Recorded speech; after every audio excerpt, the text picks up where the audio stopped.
Hello class 9. Let's do the first chapter of Ganit Manjari, right? Ganit Manjari का पहला chapter है the use of coordinates. Now coordinates already I've done in class 8. Graph में कैसे mark करते हैं and all, ठीक है, तो ये आप लोग को ऑलरेडी पता है. अब इसी को थोड़ा सा हम एक्सटेंड करेंगे और इलेबोरेट करेंगे. इसमें सबसे पहले तो आप देख लो कि हिस्ट्री बताया है कैसे coordinate geometry came into being, कैसे स्टार्ट हुआ और ये सिस्टम है क्या. A system of coordinates basically क्या है, it enables us to use numbers to describe the exact physical location of a place. अब जैसे हम ओला उबर बुक करते हैं तो आ जाता है ना फटाफट, तो कैसे आता है, तो उसे कोऑर्डिनेट्स मिलता है, इस जगह का ये कोऑर्डिनेट है तो वहाँ पहुँच जाता है. तो basically north south east west, पहले तो यही था ऐसे करके नॉर्थ साउथ ईस्ट और वेस्ट, तो कौन सा कितना ईस्ट है कितना नॉर्थ है करके वो जगह लोकेट होता था, ऐसे स्टार्ट हुआ था. ठीक है, इस तरह से नेविगेशन में लोग यहाँ से वहाँ ट्रेड के लिए जाते थे, तो हर समय वो लैटिट्यूड लॉन्गिट्यूड को फॉलो करते थे. ये लैटिट्यूड वो लॉन्गिट्यूड यहाँ मिला है तो ये जगह का ये पोजीशन है एंड सो ऑन, ऐसे यूज़ होता था. तो the idea of grid based thinking, so these are grids, right, latitudes and longitudes, grids. तो ग्रिड बेस्ड थिंकिंग आइडिया आया. It has deep roots in Bharat. The first systematic use of grids occurred thousands of years ago. Massive urban scale में क्या था, Sindhu Saraswati civilisation यहाँ पे use हुआ था. वो पूरा शहर को ऑर्गेनाइज करने के लिए, इस इतना नॉर्थ में वो होगा, ईस्ट में वो होगा, नॉर्थ से 5 स्टेप में ये एंड सो ऑन, तो पूरा शहर ऑर्गेनाइज हुआ था. ठीक है, अच्छा आगे क्या है, इसमें इम्पॉर्टेंट तो है कि आर्यभट्टा वो ज़ीरो, और एक चीज़ है उज्जैनी को इन्होंने ज़ीरो ये माना था, एक्सिस माना था. ठीक है, और उसके बाद वहाँ से लेफ्ट नॉर्थ ईस्ट करके बाकी सब लोकेट हुआ था. Center so what we see here. उसके बाद ब्रह्मगुप्त आया, तो उसके बाद तब तक क्या था, इससे इतना 2 कदम इधर जाओ तो ये जगह और ऐसा था, ग्रेड था. ब्रह्मगुप्त आकर के क्या किया, नेगेटिव और ज़ीरो को इंट्रोड्यूस किया. उसके बाद से कोऑर्डिनेट पूरा कार्टेशियन प्लेन हुआ. अच्छा, इसमें एक बहुत इंपॉर्टेंट जो तुम अब तक क्लास 8 में तुम लोगों ने ग्राफ किया है, so marking locating a point, you know how far a point is from x axis, from y axis, these things you already know. तो अब इसमें क्या डिफरेंट है, ये जो कार्टेशियन प्लेन है ना, तुम देखोगे इसमें बोल रहे हैं कि कार्टेशियन प्लेन 2 डायमेंशनल प्लेन है. अब ये 2 डायमेंशन और 3 डायमेंशन क्या होता है. अच्छा देखो, ये फ्लोर का क्या है, डायमेंशंस मतलब लेंथ ब्रेड्थ हाइट, ये सारे फ्लोर के डायमेंशंस क्या होंगे, लेंथ और ब्रेड्थ, है ना, तो 2 ही डायमेंशन है फ्लोर का. तो यानी कि जब हमारे पास सिर्फ 2 डायमेंशन है और उस पर हम लाइन वाइन बना रहे हैं तो वो क्या हो गया, 2 डायमेंशनल हो गया. और अगर हम रूम ले ले, पूरा रूम ले लेते हैं, तो लेंथ ब्रेड्थ, एक रूम को डिफाइन करने के लिए हमें लेंथ ब्रेड्थ और हाइट चाहिए, तो 3 डायमेंशन हो गया, तो 3 डायमेंशनल है. अंडरस्टूड, तो बेसिकली यही है. तो जैसे इसमें क्या होता है, 2 डायमेंशनल में सिर्फ एक्स और वाई से हो जाएगा, लेंथ और ब्रेड्थ 2 ही डायमेंशन है ना, तो एक्स और वाई से हो जाएगा. इसी तरह से 3 डायमेंशन में क्या होता है, एक्स वाई और जेड भी लगता है, मतलब वो हाइट वाला. तो कार्टेशियन प्लेन किसके लिए होता है, प्लेन के लिए. प्लेन मतलब 2 डायमेंशनल. जैसे ये बोर्ड है, लेंथ और ब्रेड्थ, फ्लोर, सीलिंग, वॉल, ठीक है, लेकिन आप रूम ले लोगे तो वो 2 डायमेंशनल नहीं रहेगा, 3 डायमेंशनल हो जाएगा. तो उसमें अगर मैं एक लाइन, हम लोग इमेजिन करते हैं स्पेस में एक लाइन, तो वो लाइन हाइट से कितना दूर है, लेंथ से कितना दूर है, ब्रेड से, तो 3 डायमेंशन आ जाता है. अंडरस्टूड, तो यहाँ पे एक मेंशन ऑफ 2 डायमेंशन है. तो जब 2 डायमेंशन में हम करते हैं तो हम हाइट मेजर नहीं कर पाएंगे, सिर्फ लेंथ और ब्रेड्थ, क्योंकि एक क्वेश्चन है अबाउट दैट ऑल्सो.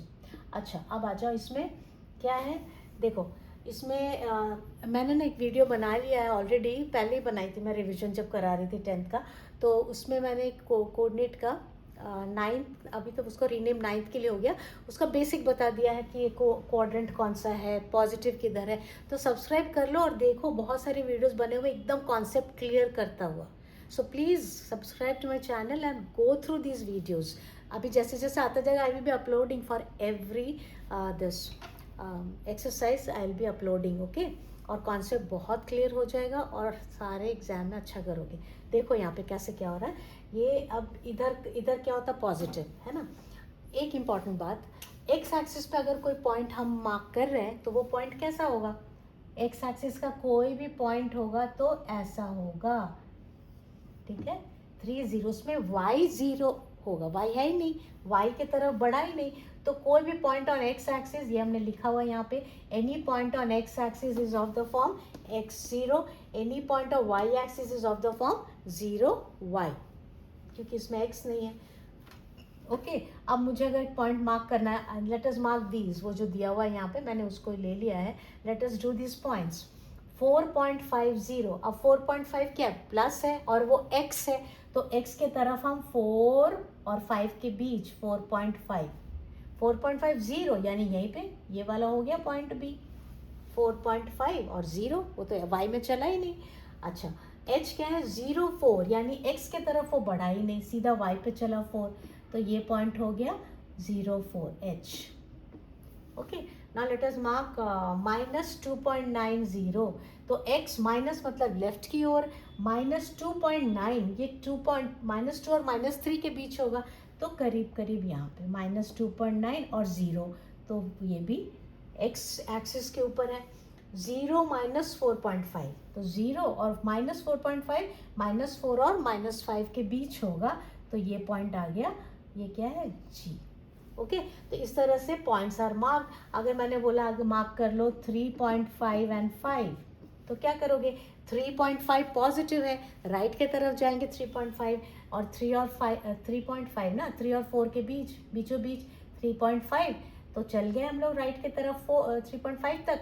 अब 5 पे y पे चलेंगे 5 ना, तो इधर 5, तो ये पॉइंट हो गया 3.55। क्लियर, यहाँ पे ये होता है फर्स्ट क्वाड्रेंट, ये सेकंड, ये थर्ड और ये फोर्थ। ओके तो थर्ड को यहाँ पे जैसे मैंने बोला, सपोज -2 एंड -3 मार्क करो, तो -2 तो 2 स्टेप आप माइनस इधर चलोगे लेफ्ट या बैकवर्ड चलोगे 2 स्टेप, और -2 डाउनवर्ड राइट, तो माइनस क्या कर रहे हैं, -2 -3 कर रहे हैं, तो एनीवे तो -2 और यहाँ आगे -3, ठीक है, -2 -3 अगर यहाँ कर रहे हो थर्ड क्वाड्रेंट में, दोनों नेगेटिव है। तो ये तो ऑलरेडी मार्किंग लोकेटिंग तुम लोग सीखे हुए हो पहले, जस्ट अ रिकैप। ओके अब तुम्हारा क्वेश्चन यहाँ पे ये आ गया, क्या है, एक्सरसाइज 1.1 में Rayan is a blind child, तो उसकी सिस्टर क्या कर रही है, पूरा मार्क कर देती है, वो लोग नए जगह शिफ्ट किए हैं तो पूरा मार्क कर दे रही है कि यहाँ से हम इतना स्टेप इधर जाओगे तो बाथरूम है, इतना स्टेप उधर जाओगे तो बेडरूम है, डोर है and so on. Okay she is kind of marking with pins and all, ताकि इससे पता चल जाए लोकेशन और अकॉर्डिंगली ही विल मनोवर। तो यहाँ पे I have taken that question of one question is there right. Okay इस क्वेश्चन में let us see, इसमें क्या दिया हुआ, per unit is feet, room वो मेजर होता है फीट से, ठीक है ना, 1 feet 2 feet 8 feet and so on, तो ये 1 feet 2 feet and so on, इतना फीट आगे जाके वार्डरोब है, इतना फीट ऐसा, तो और हमें पता है 1 feet is equal to 12 inches, ये हम रख लेते हैं। और अब देखते हैं क्या पूछा है। Referring to this figure, answer the following questions. D1 R1 represents the door to Rayan's room. How far is the door from the left wall? Left wall है ये y axis. This is the left wall. तो left wall से कितना दूर है ये?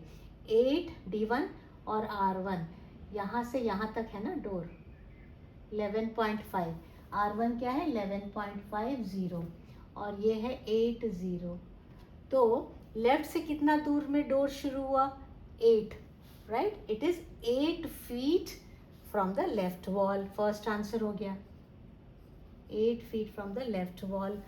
फिर second, what are the coordinates of D, coordinates of D 80, if R1 is the point 11.50, ठीक है, R1 ये ना R1 11.50, how wide is the door, how wide is the door, देखो डोर की विड्थ क्या होगी 11.5 माइनस 8, तो डोर की विड्थ है 11.5 minus 8, how much is that 11.5 minus 8, that is the width of the door, that is 3.5 feet. All right, then how wide is that? Do you think this is a comfortable width for the room door? Yeah, room door के लिए 3.5 feet is enough to walk in, right? तो room door के लिए तो comfortable है 3.5 feet. कितना inches हो गया देख लो. तो 1 फीट इज 12 इंचेस, तो 3.5 फीट विल बी इंटू 12, 7 6